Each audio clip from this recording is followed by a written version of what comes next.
This is Introduction to Statistics Part 2. We're going to cover sections 1.2 and 1.4 today. We'll touch very briefly on 1.3, and that'll wrap up the first chapter in this course. We're going to start off with talking about different types of data. First off, we're going to talk about the difference between qualitative and quantitative data. Qualitative data is data that cannot be measured in the usual sense. It consists of names or labels that must be put into categories. Now, this data is often called categorical data because of the fact that we have to categorize it. And you say, what does that mean? You have to categorize it. Well, it goes back to that first phrase, which may not make a lot of sense at first to you. It's data that cannot be measured in the usual sense. What that means is it's data that we literally don't measure. For instance, you measure time with a stopwatch, or you measure height with a ruler, you measure weight with a scale, right? You measure those types of things. So it's data that's not really measured. Another way to think about it is it's data that you don't do typical mathematical operations with. You don't typically average them. You don't add them. And you say, well, what kind of data would you not add? And you say, well, maybe the examples will make that make sense. The examples I have here are zip code, jersey number, gender, and race. Notice those last two, gender and race, and there are many others, but data that consists of words, you wouldn't know how to add. You can't add words. If I had colors of M&Ms, I said, find the average color of the M&Ms. You'd say, well, how do I average a bunch of blues and a bunch of reds? The data is words, right? You can't average words. So if your data is words, it's definitely qualitative data. So the only thing you could do with that is put it into categories and basically say how many words were there. That's categorization of data. That's not averaging of data. Then you have a couple of examples that are numbers, but they're numbers that we, again, don't measure. You don't measure a zip code. You don't measure a jersey number. It's just used for categorization. A zip code is a number, absolutely, but it's just used to categorize where you live. And if you think about doing mathematical operations, when we subtract, that usually tells us the distance between things. If you're 2 feet from me right now and someone else is 5 feet further away, say, how far are the two of you? Well, you say, well, they're 3 feet, right? 5 minus 2. If you took two zip codes and you subtracted them, that wouldn't tell you anything. Or if you took two zip codes and averaged them, that wouldn't be the location between them. That's not how our zip codes work. And if you're questioning that, pause this and pull up a map of zip codes, and I'll show you that if you were to average, our zip code here and pick any other zip code, the resulting number would probably be a zip code. You might have to round up or down, but it would not be a zip code that is the midpoint of those two zip codes. So data that is either a word or it's a number, but it's just a number used for labeling purposes, for naming purposes. It's not data that we add, subtract, multiply, divide, etc. Qualitative data has its own chapter in this textbook. That chapter is going to be covered in 1713. It is not covered in 1703. The other type of data where we're going to spend a lot of time in this course is quantitative data. Quantitative data is data that can be measured in the usual sense, and it consists of numbers. So notice that before it was consisting of names or labels, as in names or words or numbers that were just naming or labeling. This one is numbers, okay? But the numbers aren't just for labeling. They are to represent counts or measurements. So how many things do we have? Because then if we have counts, we can average those, we can add those, we can subtract those, or actual measurements like we talked about, height, weight, time, things of that nature. So many examples here, also years of education, for instance. That's what we're going to spend most of the time in this course dealing with quantitative data that's the numbers that you're used to working with. Now we can break quantitative data down even further. Notice in your notes, qualitative and quantitative are bulleted data points, and it goes to the next page, so you may not quite notice it, but you look at the next page now, we're dashed, we're tabbed in. Okay, so the next two types of data are types of quantitative data. So qualitative data is its own type of data, quantitative data its own type. You can be either or, cannot be both, cannot be neither. Any data is one or the other, and then quantitative data zooms in, and it can be broken into two types of data. All quantitative data, same thing, is either or, discrete or continuous. It cannot be both, cannot be neither. Discrete data is data that has gaps between the possible outcomes.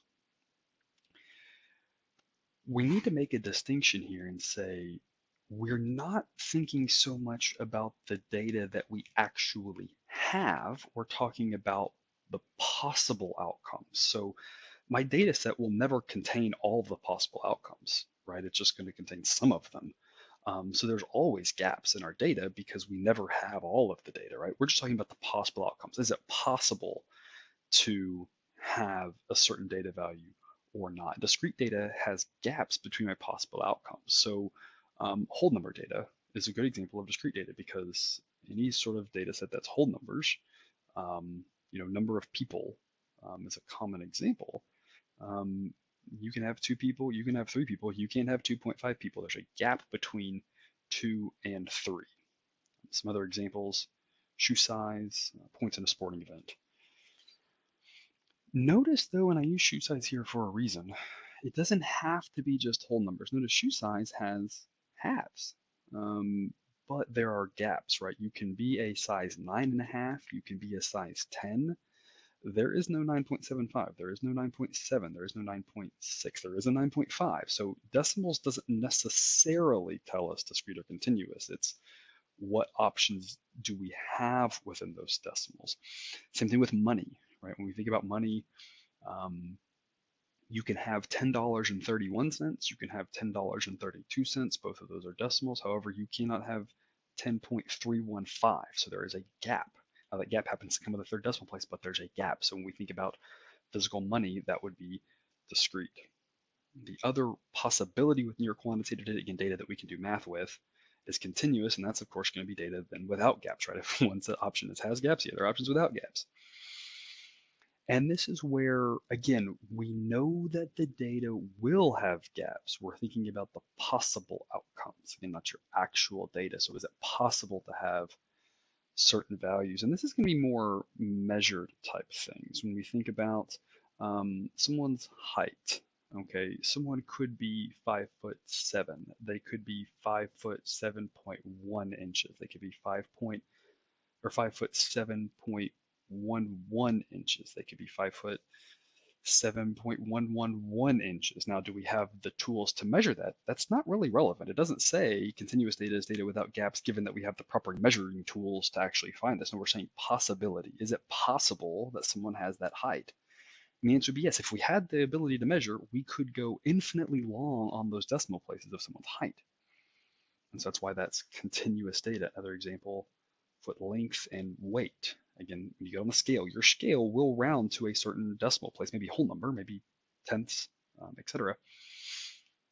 But the idea is that our weights, if we had the right measuring tool, would actually go out an infinite number of decimal places. There will be no gaps in that data. And notice I put foot length in here to contrast with shoe size. This is where things get a little bit interesting. We have your actual foot length is continuous, but when you buy a shoe, that shoe size is now discrete. So I want to make sure we just catch these little quirks like that. We're going to need to be able to identify what type of data we have throughout this course. And we're thinking through our possible options of what it is. And if I talk about the actual length of my foot, I'm saying one thing, but if I talk about the shoe size, I'm saying something different. So some examples. Again, as a reminder, if you want to pause and think through these, you're more than welcome to. The first one is country of origin. And we're asked, is this qualitative or quantitative? If it's quantitative, we need to then go a step further and say, is it discrete or continuous? Country of origin is, of course, going to be qualitative because that is words. Again, words we don't have to think about because we know we can't do math with them. We know it's not a measurement variable, so it's qualitative. Number of siblings, excuse me, number of rooms in the building you reside. Of course, it's going to be quantitative because it's a count. So if you go back to that definition, one of the things was representing counts or measurements. We count the number of rooms in the building. And so if it's quantitative, then we have to assess if it's discrete or continuous. Are there gaps in the possible options? Number of rooms in a building? And the answer is yes, there are gaps. And this is where we want to make sure we don't overthink things too much. A room is a room, right? So we either have 2 rooms in the building or 3 rooms or 10 rooms or 15 rooms. You would not say you have half a room. Don't overthink it too much. It's just kind of common sense. Even if you were to say it's half a room, how would you define if there's no gaps? You'd have to say it's possible that there's zero point 0.6 rooms or 0.65 rooms. How would you know what 0.65 of a room is? A room isn't a standard unit of measurement. So if a room's smaller, you don't say, oh, well, this is only 2/3 of a room, right? You would still say it's a room, it's just a small room. So in that case, we wouldn't try to say, yeah, there's half rooms or something. We would just say there's rooms, and some are bigger, some are small, so there's gaps, which makes that discrete. Social security numbers. Again, this would be a number, but it would be a number that's only used for labeling, which would make that qualitative. Number of trees in a forest. Again, that's going to be a count, which makes it quantitative, and then we have to decide, are there gaps in the possible options? And the same things that we talked about previously with the rooms applies here, right? Number of trees is not a unit of measurement of how tall a tree should be. So if you have a taller tree or a smaller tree, you don't say that's half a tree or a third of a tree, or if it lost some branches, oh, that's now it's 0.9 of a tree. It's still a tree, it just lost some branches, right? You wouldn't say that to another human, right? A shorter human's less of a human, a taller human's more of a human. You would never say that, right? We're all still humans. We still count as one human, not half of a human or a third of a human or something silly like that. So the same thing would apply here. And so we would say that is discrete because there are gaps. We either have 5 trees or 6 trees. We don't have 5.7 trees. Temperature last Friday. And again, this is what are the possible options on this. Again, a temperature is a measurement, so I think it's pretty easy to see that that's quantitative. And then what are all the possible options, right? And this is where it helps to go through just some examples. Yeah, it could have been 97.8 degrees last Friday. Could it have been 97.81? Sure. 97.82? Sure. 97.85732, right? Right. Kind of start taking through those decimals and say, does it make sense? And you say, yeah, that absolutely makes sense. If we had the right thermometer, we could measure all of those decimal places, which makes that continuous. Another way to think through this, so I'm going to use these 2 examples here on the screen to help us determine discrete from continuous to help some people, is if I know where I'm at, my current count or my current measurement, and if I were to say it were to go up 1 unit or the next thing, maybe not 1 unit, maybe the next thing, right? What's the next thing up or the next thing down? Do I know what the answer is? If I know what the answer is, it's discrete. If I don't know what the answer is, it's continuous. And let me explain that with the trees. If I'm counting the trees and I've got 412 trees, and I were to say, what's the next number up? You'd say, well, clearly 413. If I had 412 trees and I find another tree, now we're at 413. I know exactly what to go to next. I had to jump over all those decimals to get to the next one. But if I were to say the temperature last Friday or any day, and I were to say, it was 98.1 degrees outside, and I would say, okay, it got a little bit hotter. What's the next thing? Is that 98.2, or is it 98.11, or is it 98.101? I don't know what the next thing up is. And that's continuous because there's no way to make a gap anywhere. It's always just saying I can always make it go less up, which makes it harder to know what's next. And again, we're going to talk about temperature. Same thing as we talked about with shoes, right? If we're talking about the actual temperature, that's going to be a continuous variable because the actual temperature, I don't know what's next. It can go out to an infinite number of decimal places. But if I said temperature as read by, say, a digital thermostat, now that digital thermostat, I do know what's next, right? If you're in your dorm room or apartment or house, whatever, and your thermostat says inside your house, it's currently 77.4 degrees. And I'm assuming in this case it only reads 1 decimal place, and it were to get a little bit hotter, the next number it's going to read is 77.5. It's not going to go anywhere else, right? So I know what the next one up is.